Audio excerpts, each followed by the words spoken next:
As you guys well know, on this channel, I actually like to keep it pretty light. Sure, we cover serious topics, sure, we cover trials and criminal cases, but overall, there's a lighthearted tone because I want to enjoy what I do for a living, and I want you guys out there in the audience to enjoy viewing the videos. Of course, sometimes I want to motivate you, sometimes I want to educate you, but usually education and motivation is more fun when the information is being presented in an interesting and compelling way. However, over the course of time of me doing this channel, there are two cases that really have stuck out to me, two cases that really have bothered me. The first one is actually a case out of Minneapolis, out of Minnesota, post George Floyd, and it involved Khalil Okori and her son, who is 19-year-old Wanye Okori, and his murder in that city. And the reason this case really bothered me is because this was a woman who moved her family out of Chicago to get away from the violence because she didn't want her kids to grow up in the same environment that she grew up in. And because of what happened post George Floyd, the police were defunded and murders spiked in Minneapolis, and her son was caught as a random bystander in a situation, and he was ultimately murdered. She was a single mother. This was her eldest son. This was the son that was like the parent to the other kids. He was doing all the right things. The mother did all the right things. And for that to all amount to nothing and him to ultimately lose his life really bothers me, and it still bothers me to this day. And the second case, obviously, that really bothered me in covering it and what was going on following my initial videos on it was, of course, the campaign to free Julius Jones, the murderer of Paul Howe. And obviously, you guys know why this case bothered me. Obviously, you know that when I did my first video, I discussed how my video would likely be the most viewed video talking about the other side of this massive campaign to lie about this case, and that ultimately led to members of the family reaching out to me, and they have shown appreciation for not only my videos,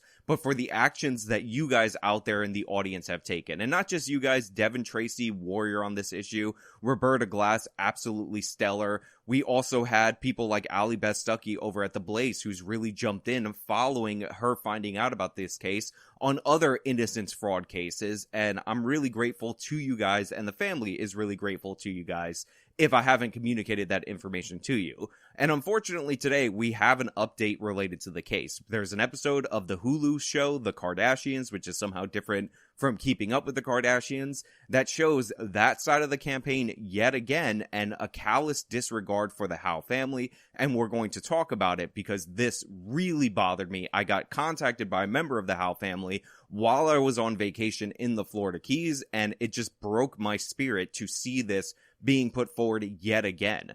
But today we do have a sponsor. The sponsor is My Digital Money. I do appreciate them sponsoring such sketchy content that is not usually monetizable, so we're going to throw it over to them, no ridiculous ad transition, and then we're going to come back and talk about this on the other side. I'm sure many of you are aware that you could earn hundreds, if not thousands of dollars investing in crypto, but what you might not know is there's actually a way for you to earn money in the crypto space but not pay capital gains tax, and the way to do that is to go over to mydigitalmoney.com and open yourself up a crypto Roth IRA. This is a tax-deferred account, meaning that you guys pay the taxes on the assets up front, and when you get your gains all the way when it comes retirement time, that is all tax-free. My Digital Money is also offering for members of my audience out there right now on the internet.com a $50 gift for any account that has $1,000 or more put into it and open with them. That's mydigitalmoney.com. Realize the gains of the crypto space without the tax penalties.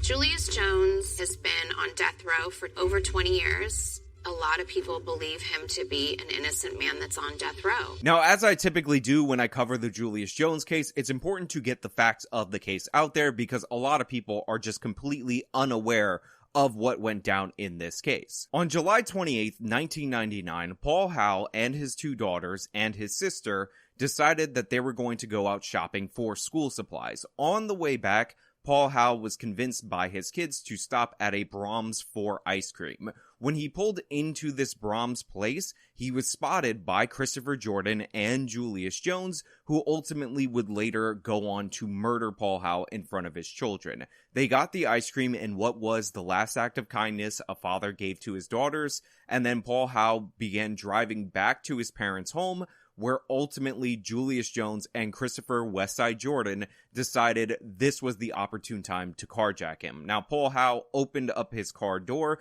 because he was getting out of the vehicle. When we pulled up in the driveway and, stopped and my dad had kind of cracked the door open, I looked over, I was sitting right behind him, right behind my dad. I was in the back seat, right behind the driver's seat. And I looked over and saw Julius Jones walking up to the car. It happened so fast. He was right there, but I saw him walking up and I remember waving because I'm a child. I don't know what's about to happen. I just remember kind of waving, and then he literally shot my dad in the head and did not say a word. He did not say one word. He shot my dad and I watched my dad's head go like that. And that is the vision that I have every night, is my dad's head falling to the right. And Jones shot him without saying a single word for his vehicle, a vehicle whose street value was about $4,000 in 1999 dollars. And remember, he was splitting it with Christopher Jordan, so this man murdered Paul Howe in front of his sister and in front of his children for about $2,000. And I know inflation's getting crazy, and that's $2,000 in 1999 dollars, but that isn't worth a human life to me, but it was worth it to Julius Jones. Then Jones fired upon the Howe family, the daughter and the sister, as they fled into the home. I picked Abby up, I pulled Rachel across the car, and I huddled over them. So we start running up the driveway, and I remember hearing a gunshot, and I remember not wanting to look back. He yelled, "Stop," and he shot at us, but we never turned around. We kept running. Got in the car, ran over Paul Howe's body in the driveway, crushing his legs. I remember seeing the headlights moving, which meant he was in the car taking it. And as he left the driveway, he ran over Paul, crushing his legs. And took off with the vehicle, which ultimately he wasn't able to sell because it had a body attached to it. So he shot Paul Howe for basically a joyride. That's the kind of character that we're dealing with Julius Jones. He was put on trial. Christopher Jordan, his accomplice, testified against him at trial. Megan Tobey's description of what Jones was wearing and how he looked ended up leading to his arrest, plus all the other witnesses that identified Julius Jones as the shooter in this instance. Jones was spotted with Jordan before the shooting in the parking lot, stalking and leaving after the Howe family. Jones was spotted at the dump site of the vehicle, which was outside of a convenience store, because, after you murder somebody, you want to get a drink and you want to get some snacks. So Julius Jones was caught on surveillance video getting drinks and snacks. Among the multiple different independent witnesses that identified Jones and made it clear that he was the killer, there was also the witnesses that should be biased in favor of Julius Jones that testified against him, including his girlfriend, who said it was not true that Jones was on a different side of town at the time of the crime, that he told her different. This was the same woman that Julius Jones sent a threatening letter to during his time in jail awaiting trial. Suffices to point out that Mr. Jones knew what a devastating witness Miss Presley would be. For that reason, he attempted to silence her.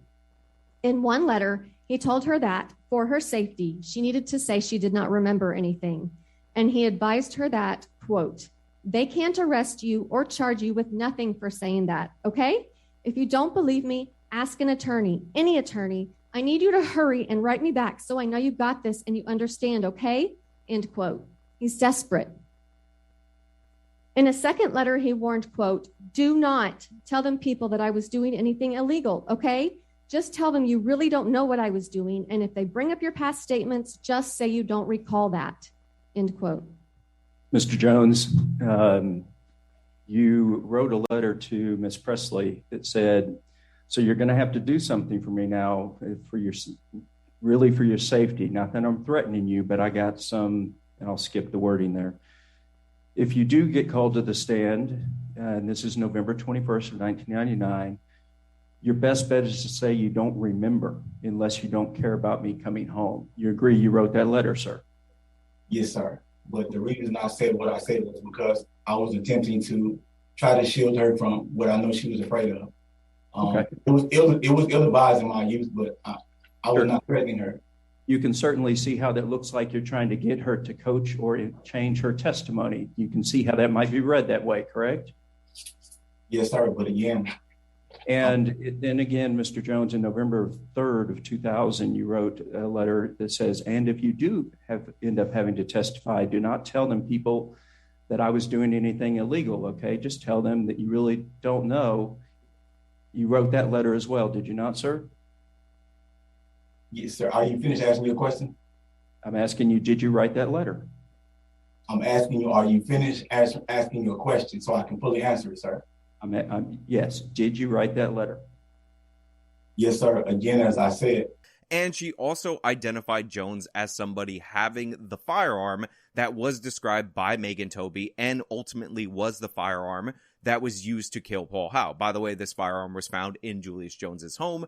And post-trial, after this open and shut case, you would think that people were ready to move on. However, there were always these conspiracy theories, there were always lies, there were always misrepresentations in order to make the argument that Julius Jones was innocent.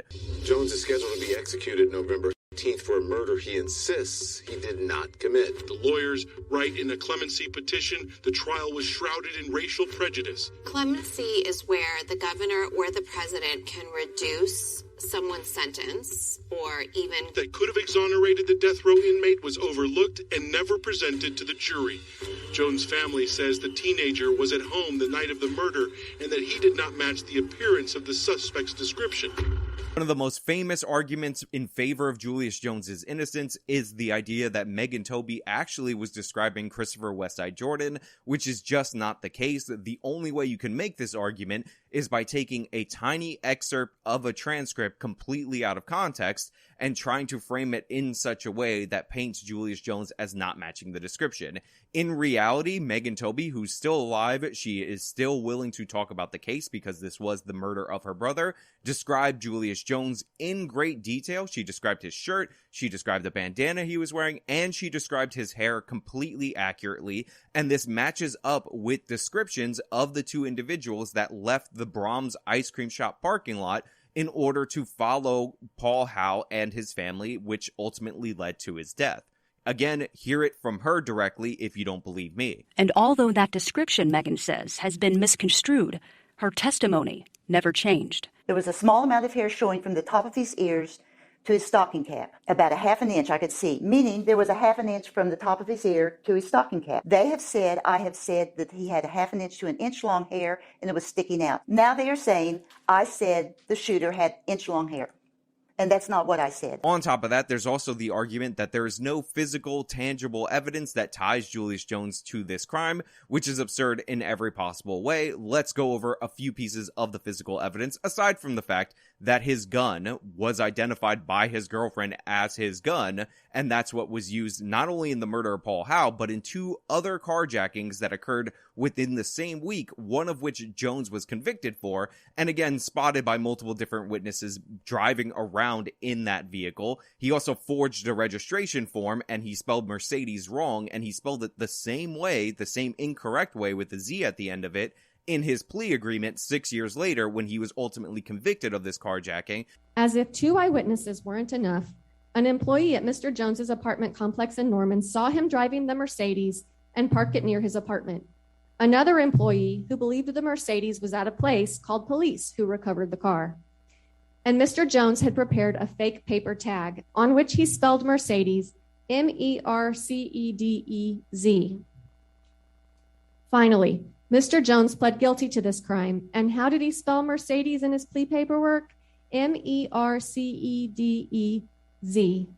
I really hope you will ask Mr. Jones about this crime, which he continues to blame on Christopher Jordan, and he blames his guilty plea on ineffective assistance of counsel. There's a pattern here. And you stated that there was no evidence that was found linking you to that crime, yet the car was found at your apartment complex in Norman, correct? That's what I'm told. I have never seen that vehicle. I've never been in it. Okay, you have no reason to dispute that it was found and seen at your apartment complex. Again, I've never seen it, so I don't know if that's what the police report say, then that's what the police report say. So. And at that particular crime, you pled guilty and you spelled the word Mercedes with a Z. That is exactly like the tag that was in the car, also spelled with a Z. Is that correct? That is correct, sir. Okay, so there is some evidence linking you to that crime.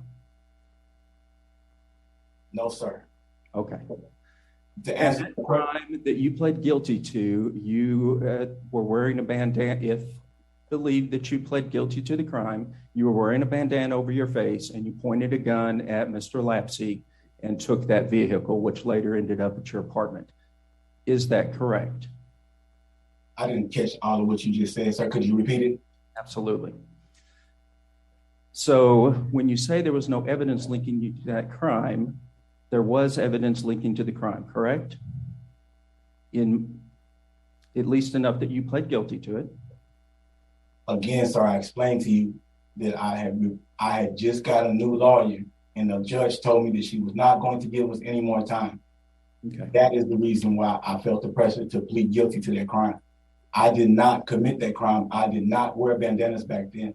And okay. There was no bandana that connected me to that robbery. So we have a pattern of behavior of criminality that ties him to the crime, but there's also the DNA evidence, because Julius Jones swore up and down that he was not the shooter. He swore up and down and said recently in his pardon and parole board hearing that he didn't even wear bandanas, much less the specific red bandana that was used by the shooter at the time of the crime. The other thing that we're trying to do is DNA testing. The police never tested the red bandana that the gunman was wearing. In forensics, we've been very successful with bandanas. One of the things that you would want to do is check for saliva or skin cells sloughing off, especially in an adrenaline-fueled situation. If we can get the bandana tested, it might prove that Julius was not the shooter.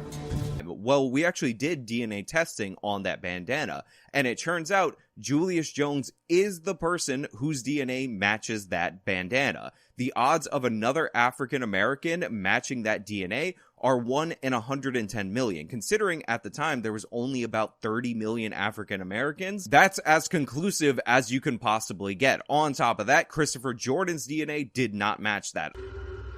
I think what got to me is he was hanging out with his friends. There's a lot of evidence that his co-defendant planted evidence and then pled guilty and got a lesser charge. On top of that, this bandana was from 1999. So people in 1999 didn't even know a lot about DNA back then. In fact, the DNA on the bandana, the testing that they used, wasn't available back in the day when the crime actually occurred. So there was no possible way that Christopher Westside Jordan, who apparently somehow framed Julius Jones, according to the people who argue for his innocence, would be able to plant Julius Jones's DNA on that bandana while simultaneously removing his own DNA from that bandana. It makes no sense at all. The bandana locks this up that it was Julius Jones if all of the other overwhelming evidence didn't already show this. And there's a reason why they weren't asking for a new trial for Julius Jones. I have not been able to stop thinking about Julius Jones.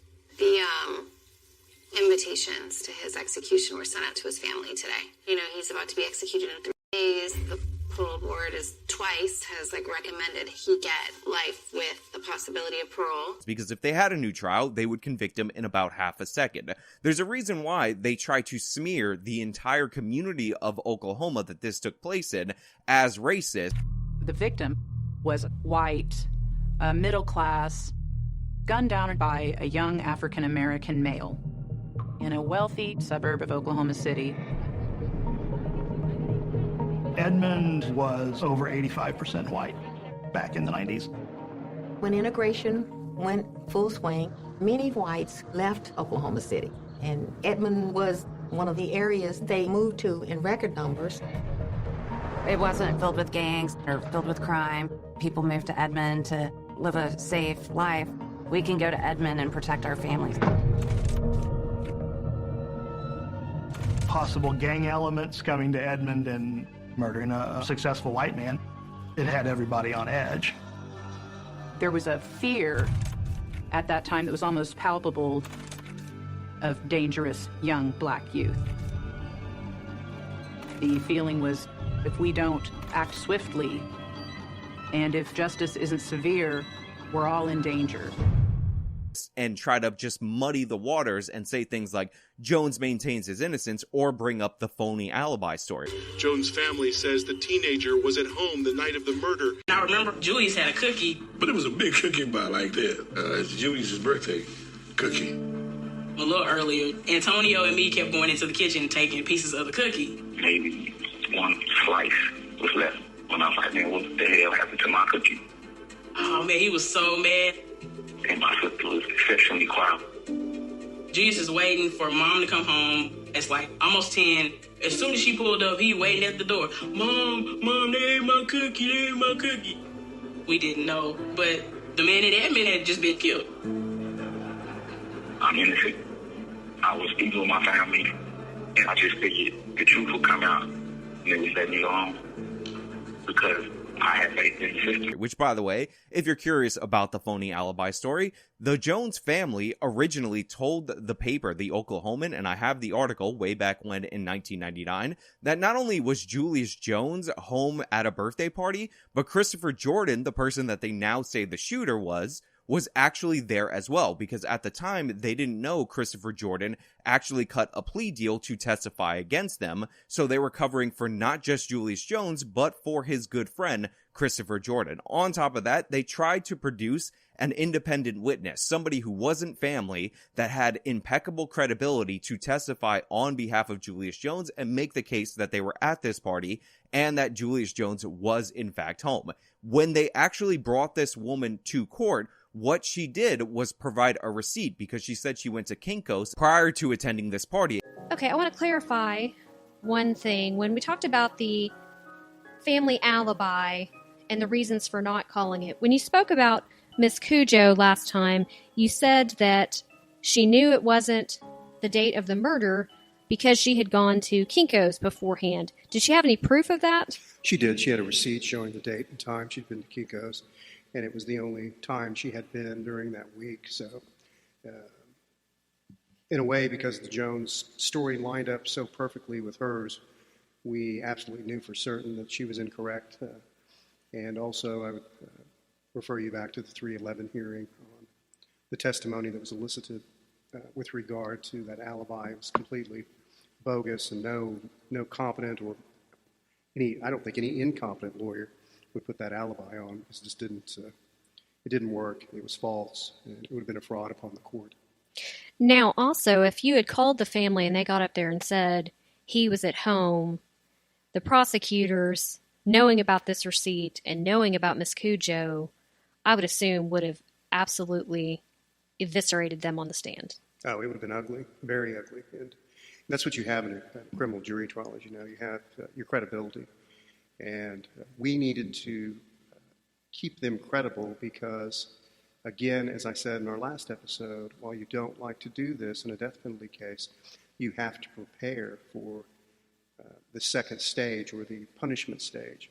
And to put them on, Mr. and Mrs. Jones, to put on a false alibi would turn the jury against them, and any credibility they would have in asking the jury to save their son's life would have been gone. And it would have been a critical, stupid error to do that. And what that receipt showed was that the birthday party in question was not the evening of the murder. It was actually the day before the murder. And there's reports from Brenda Cujo, you can look her up, former teacher of the year, a witness considered with impeccable credibility, that she was actually threatened by the Jones family to not produce the receipt in court and just say that the party was the day after in order to get Julius Jones out of prison. So we have a consistent pattern of lying in multiple different ways from the Jones camp, the Kardashian camp, who is backing this. All the celebrities either just don't report the facts of the case or they deliberately repeat the misrepresentations.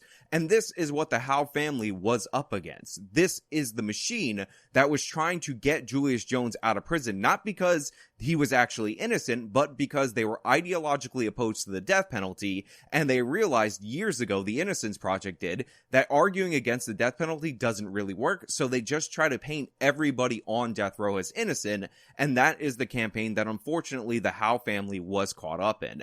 And by the way, this campaign was in fact vicious. There have been threatening letters sent to Megan Toby's home. That same year, a letter arrived in Megan's mailbox. My fear increased when Julius Jones wrote me a letter from prison. Megan was the only adult eyewitness to her brother's murder, and it was her testimony that helped convict Jones. He knew where I lived. He wanted me to change my testimony. He even sent me pictures of himself and Christopher Jordan at the time. And what it made me realize, Christopher Jordan had cornrows at the time. One of the most significant details of the night of the murder was Megan's description of the killer's hair. His stocking cap was so tight on his head, I know I would have seen the cornrows underneath because the top of his hat was smooth. Jones did not have cornrows. Jordan did. He wanted me to point the finger at Christopher Jordan. That's why he sent the picture in. That letter was not the last. But I get letters from supporters of Jones. I get texts from people. British Broadcasting Company has tried to get me to interview with them. I am continually being contacted. There's even worse than that. The Last Defense, which is a propaganda documentary meant to gin up all this misinformation and hysteria about Julius Jones' innocence, actually featured a reenactment of the murder of Paul Howe in that documentary. And rather than paying a home to actually shoot in front of the home or shooting this scene on a set, they decided to actually go to the home where the murder took place. Megan Toby, who witnessed the murder in person, it was her brother right next to her, was the person who inherited that home after her parents died. So she was there. So imagine the horror of somebody bringing actors that look like you and your family members to reenact the most horrific moment of your life in the middle of the night without even asking for your permission. I've been having a hard time trying to decide how I feel about this entire situation. It's one thing to go through something like this, especially as a child. It's another thing when you grow up and try to move on, and this all comes running back in what feels like it's punching you in the gut. I still remember hearing how they were making a quote-unquote TV docuseries regarding my dad's murder and Julius Jones. Honestly, it was really upsetting. Why does my trauma have to be entertainment for people? I remember my aunt telling the family that she woke up in the middle of the night and found filming crews in her driveway with bright lights trying to film and reenact the scene from the TV show. How disrespectful is that? The network didn't even ask for permission. All they care about is the viewers and the entertainment. That is the tactics that are being put forward by the people on the Julius Jones side. And we actually got a very special look at it recently with the episode of the Kardashians, which again, I'm going to get into. What would your dad say? I mean, he would be so damn proud. He would get a kick out of it. He would be like, "You're insane." Because he used to tell me, "You don't want to do this. You can't." He said to me, "You're so vain. You are not going to want to be an attorney, and you'll have so many wrinkles because the stress, and you'll stay up all night." He's like, "I know you don't want this job." Well, look at how much you've changed. I know. So one of the things that you'll notice about this segment, which is supposedly about Julius Jones and to a lesser extent about Brendan Bernard, who, by the way, we covered on this channel, he's also guilty. He set people who were still alive on fire when they were in the trunk of the car, and he was executed by President Trump for that crime after staying on death row for way too long, is the fact that Kim Kardashian is in fact the main character of this story. The secondary main character is Julius Jones. That's the person who gets the most amount of screen time. That's the person who gets the most amount of play. The person not mentioned, which he's rarely mentioned in any of the coverage of this, is, of course, the victim in this situation, Paul Howe, because you can't humanize the victims. Part of their campaign is to actually erase the existence of the victims, and this is not just something featured in this episode, this is also something that is a theme of Kim Kardashian's work, because one of the things that I was told by the Howe family about this episode is that Kim Kardashian at no point during the course of her getting deeply involved in this case reached out to any member of the Howe family to talk about the case. She never sought out their side. She pretends that they don't exist because all she's focused on is Jones's family and Jones's life and how this has affected him. You know, he murdered a man in front of his children and in front of his sister. And now he can, his mom hasn't even hugged him. He's never even touched his children before. So the fact that he can now, have a whole different experience, I just thought of that. That's a whole different situation. The death row in Oklahoma, there's no contact visits. Julius has not even been able to hug his mother in over 20 years. So the fact that he's going to be able to be reunited with his family and physically touch them must be such an amazing feeling for a mother. But that shouldn't stop you from feeling sympathetic for Julius Jones and his family. After all, Julius Jones, because he was on death row and because he knocked up women prior to going on death row, actually was never able to hug his own children. Isn't it sad when a father isn't able to hug their own children? I mean, Paul Howe died that night, and he'll never be able to hug anyone ever again, and Paul Howe didn't commit a murder that night. Paul Howe didn't value a human life less than a truck. Paul Howe would have happily turned over his truck rather than putting his kids and sister at risk in that situation. But Julius Jones, according to Kim Kardashian, it's really sad. He never got to hug his mother. He never got to hug his children. I mean, Paul Howe's father, have you ever heard his 911 call when he found his son dead in his driveway? Let's play that for you and see which one makes you feel a little bit more sad. My son's been shot out in the front yard.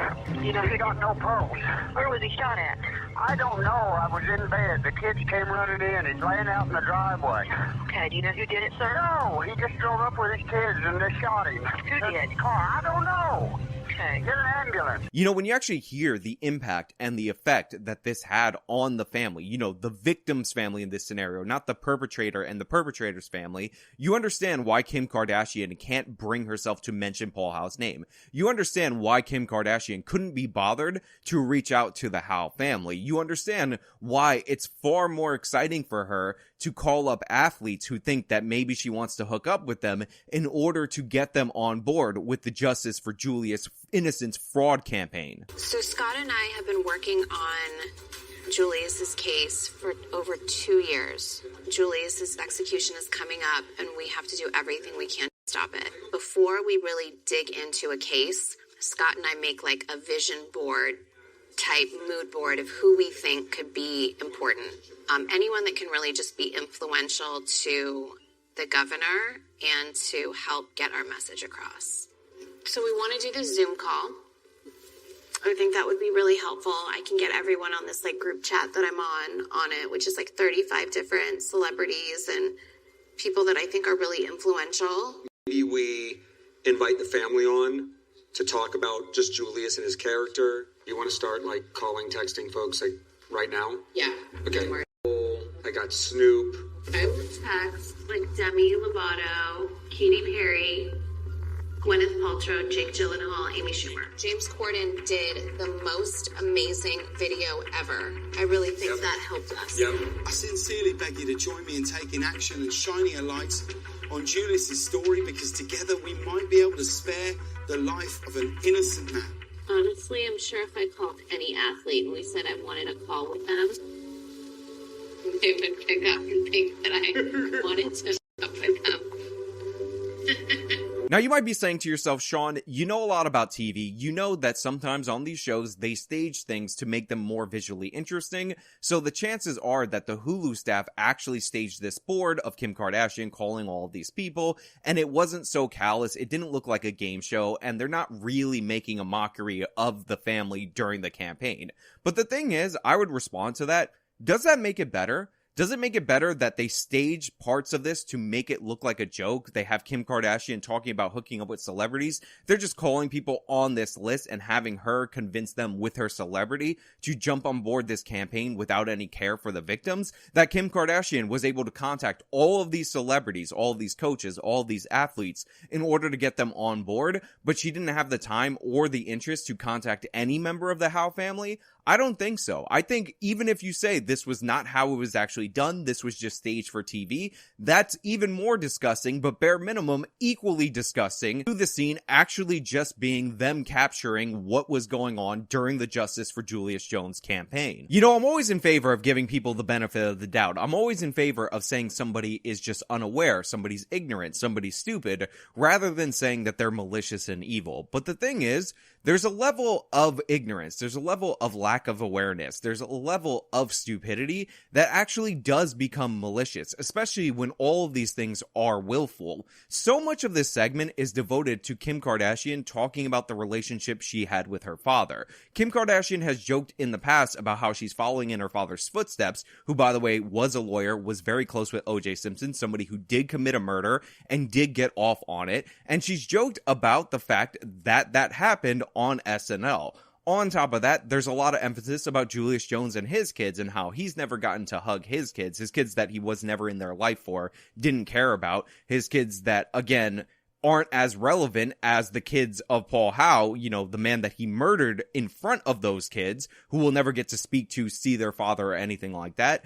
But there's this one line that just really stuck out to me and really pissed me off. And I think that if you're a member of the Howe family, if you're just somebody observing that's connected with this case, but especially if you're the children of Paul Howe who had to witness this horrific murder, would just burn you up inside. Kim Kardashian had the nerve to say this. I'm doing good. I just wanted to check on you. How are you doing? I'm peaceful. I'm calm. I got to hear from him not too long ago. He's doing good. He's just saying, it's a new fight. I think people don't understand that if something happens to one person, it really affects an entire family. I think people don't understand that if something happens to one person, it really affects an entire family. Imagine saying that. Imagine the self-unawareness to say that on television in a case where you're campaigning for the murderer of somebody's father, somebody's brother, somebody's son, and you didn't bother to reach out to the members of the family, the people impacted by this death that actually occurred, the death of an innocent man that actually occurred, and tell them, hey, look, I'm at least on this side. You didn't even have the courage to talk to these people. You don't even treat them like people. You don't even mention the Howe family. You don't mention Paul Howe's name. You like to pretend that they don't exist because even though you supposedly earnestly believe that Julius Jones is innocent, you're not willing to confront the other side of the issue. Because what this really is about for all these people and for Kim Kardashian, yes, she gave away the game in this story, is being anti-death penalty. But this is why I do what I do. Because the system is broken. I think my goal is just sharing the process so that people can see what our system is really like and how inhumane the death penalty really is. She's just against the death penalty. She doesn't care about innocence. None of these people care about innocence. None of these people care about truth. They don't care about fact-finding. They just want to stop people from being executed and feel good about themselves. That's why this is all a glorification of Kim Kardashian. I think people don't understand that if something happens to one person, it really affects an entire family. But to this point about a death impacting a whole family, I could not agree more, which is why I want you guys to share in some of the impact that Paul Howe's murder at the hands of Julius Jones had on the Howe family, had on the daughters of Paul Howe. I guess I'll start from the beginning. My name's Rachel Howell. I'm Paul Howell's oldest daughter. I was born on a cold winter evening on December 23rd, 1989 at 7:27 p.m. to my father, Paul, and my mother, Kathy. Looking back, I honestly had a really good childhood. I grew up on a street in Edmond called Timber Lane. We lived next door to my aunt, uncle, and 2 cousins, and only a few blocks away from my grandparents and just down the street from my other uncles and aunts. We are a very close family, and it was nice all living so close together. My dad would always take my little sister and I next door to my uncle's house where he had a swimming pool in the backyard. My dad and uncle even put a door in the connecting fence we shared so we could go in and out as we please. My dad loved taking us swimming. He would throw me high in the air and almost felt like I was flying. My mom always called him the human pool toy. We lived down the street from a park, and he would take my little sister and I there to play what we called Lion King. The park had these big rocks you could climb on. It looked like Pride Rock. My dad would always pretend to be the monkey Rafiki and make these funny monkey sounds and chase us around the park. I also remember him taking my friend and I to the mall when we were in 2nd grade. He looked at my friend and I and said, "You can buy one thing from every store, so go crazy." Our eyes lit up like a child seeing candy for the first time. We obviously only wanted to shop at the Disney store or the Hello Kitty store in Limited too, which he knew, so it wasn't that crazy. I also went through a phase of obsessing over Beanie Babies. My dad would drive around rural Oklahoma to find whatever Beanie Baby it was that I wanted. I specifically remember him trying to find the Princess Diana Beanie Baby for me. And guess what? He found it for me. There are a few other memories I have of my dad, but the one that sticks out to me the most and the one that will be ingrained in my memory forever is the night that he left this earth. You all know the story or we wouldn't be sitting here today, but let me tell you it from my perspective. We went school supply shopping and decided to get ice cream on our drive home. I always think about what my life would look like if we didn't decide to get ice cream that night, how different my life would look. It's crazy how your life can change in an instant based on one simple decision. I was sitting in the back seat behind the driver's seat. My dad was driving the car. As we pulled into my grandparents' driveway, I looked out the window and saw an African-American man walking up to the car. It happened so fast. He had a red bandana over his face, a white t-shirt, and a silver gun in his hand. I remember waving to him at first, like any innocent child would, not really realizing what was about to happen. He walked right up when we pulled into the driveway. The door had already been cracked open, and I heard boom. A gunshot went off, and I watched my dad's head fall to his right shoulder. I remember scooting out the other side of the car towards my sister, and my sister, aunt, and I all tried to get out of the car. And as my aunt is rushing my sister and I to safety, all I could think about in my head was run. Get out of the situation as fast as you can. This is not safe. And then boom, I hear another gunshot fired as we started running up to the house to get inside. I remember not wanting to look back. I told myself, don't look back. Because deep inside, I knew if I looked back, I would have the memory of my dad lying on the pavement in the driveway. Unsure what was going to happen. I remember seeing the headlights moving behind me, so I knew the man that shot my dad was in the car and was pulling out of the driveway. I didn't find out until I was older, but when Julius Jones was backing out of the driveway after shooting my dad, apparently he ran over my dad's legs since he was laying on the ground. The doctor said his legs were crushed when he came to the hospital. The rest of the night is blurry. I remember talking to the police and giving them my description of what I saw and what I remembered. I remember going to the hospital and the majority of my family was already there. I remember the doctors telling my mom, sister, and I that we could go see my dad. We get into the hospital room and my dad is lying there in the hospital bed with a hospital gown on and what looked like a shower cap over his head and all these tubes and IVs running through his arms. My mom looked at my sister and I, 9 and 7 at the time, and said, "Now, girls, your dad can hear you. He just can't talk back to you right now. So if there's anything you want to say or any prayers you want to say to him, you can say them now." I always think about my mom when I think about this night, what it must have been like for her trying to tell her children that their father is dying, especially after her children had witnessed the incident. I remember grabbing my dad's hand and saying, "Dear God, if my dad makes it to heaven, please give me a sign." I guess looking back, a part of me already knew he was gone. Julius Jones made his choice. He shot my dad, all for a car. Why not ask my dad for a car? I remember him walking up to the car and he didn't say one word before shooting him. My dad would have gladly given him the car. He chose this path for him, and justice must be served for this heinous crime. The courts have made their decisions. Julius Jones shot a father in front of his children, all for a car, and my life will never be the same. I wasn't able to grow up with a dad because of Julius Jones. My dad didn't get to see me off on my first prom, graduate high school or college, help me move to a new city, walk my sister down the aisle when she got married, and eventually walked me down the aisle when I decided to get married. I miss him every day. And all I wish in this world is that I could talk to him and see him again. Nothing in this life is certain. We don't know what happens after we die. And I don't know if I'll ever get to see my dad again. But there is one thing that does give me hope. The night of the murder, when I prayed to God, standing by my dad in the hospital, I asked God to give me a sign if my dad makes it to heaven. About 6 months later, my grandmother was at a local toy store and she saw a Beanie Baby. It was a walrus. My grandmother ended up buying this Beanie Baby for everyone in the family. I remember opening up the Beanie Baby tag and reading the inside. The name of the Beanie Baby is Paul, and it has my dad's birthday, February 23rd. If that isn't a sign, I don't know what is. Justice must be served for my family.